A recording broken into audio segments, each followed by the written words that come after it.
Hello बच्चों, मंगल sir की पाठशाला में आपका स्वागत है। और आज हम बात करेंगे, आज जो विशेष टॉपिक है, जो हमारे गणित के जो संख्याओं में हम सबको समस्या आती है, प्राकृतिक संख्या, पूर्ण संख्या और पूर्णांक। हम इनमें अक्सर कन्फ्यूजन में रहते हैं कि इनको किस तरह से हम समझें। आइए देखते हैं प्राकृतिक संख्या क्या है। प्राकृतिक संख्या यानी नेचुरल नंबर्स।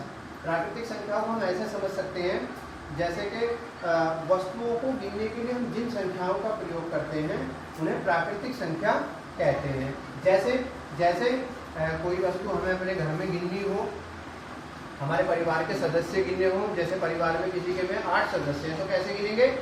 1 2 3 4 5 6 7 8 ऐसे गिनेंगे। हमारे घर की कोई वस्तु है तो वस्तुओं को कहाँ से स्टार्ट करते हैं हम गिनना? 1 से स्टार्ट करते हैं। 1 2 3 4 5 6 जितनी भी हमारी वस्तु होंगी, तो ये सब कौन सी संख्या कहलाती है? प्राकृतिक संख्या। जिन संख्याओं का उपयोग हम करते हैं वस्तुओं को गिनने में।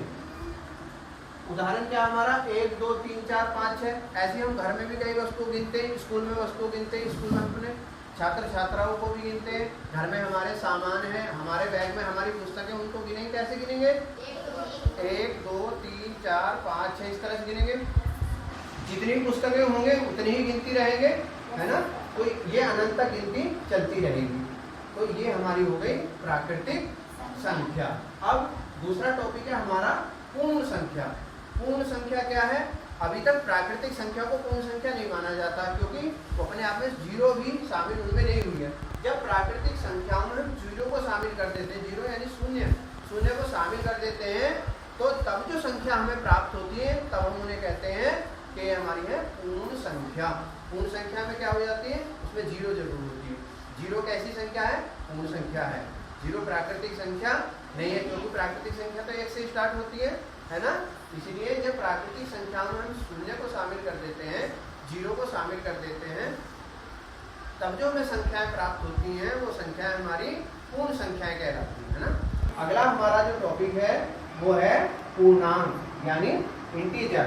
पूर्ण संख्याओं में जब हम अभी तक हमने बात की है जीरो की, और जीरो से आगे की संख्या होती है 1 2 3 4 5 6। लेकिन जब हम पूर्ण संख्याओं में ऋणात्मक संख्या भी शामिल कर लें, यानी माइनस की संख्या भी यदि हम शामिल कर लेते हैं, तो जब वो संख्याएं हमें प्राप्त होती हैं वो संख्या हमारी पूर्णांक कहलाती हैं।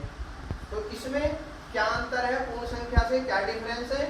पूर्ण संख्या से क्या डिफरेंस है कि इसमें ऋणात्मक संख्या भी है, जैसे -1 -2 -3 -4 -5 ऋणात्मक संख्याएं, और शून्य और 1 2 3 4 5 6, अर्थात सभी ऋणात्मक संख्याएं, शून्य और सभी धनात्मक संख्याएं हमारे पूर्णांक के अंतर्गत आती हैं। इन सबको इनको बोलते हैं इंटीजर नंबर्स। इंटीजर नंबर बोलते हैं। अच्छा बताइए, अब इनमें यदि हम अंतर करना चाहें प्राकृतिक संख्या, पूर्ण संख्या और पूर्णांक संख्याओं में, प्राकृतिक संख्या में क्या शून्य होती है? प्राकृतिक संख्या में शून्य नहीं होती है, ठीक। और आपसे पूछा है, अच्छा जो पूर्ण संख्या होती है क्या इसमें ऋणात्मक संख्या होती है?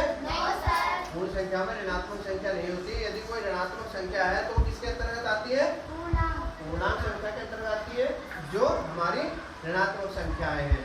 आपसे कहते हैं कि शून्य क्या पूर्णांक या पूर्ण संख्या है? यस, शून्य पूर्ण संख्या भी है और पूर्णांक संख्या भी है, पूर्णांक के अंतर्गत भी आ रही है। अच्छा, आपसे कहा जाए -5 या -4 जितनी ऋणात्मक संख्याएं क्या है? प्राकृतिक संख्या है?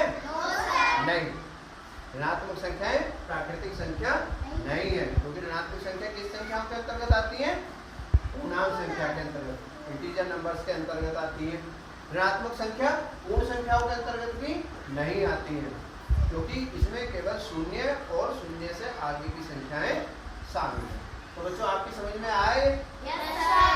Thank you.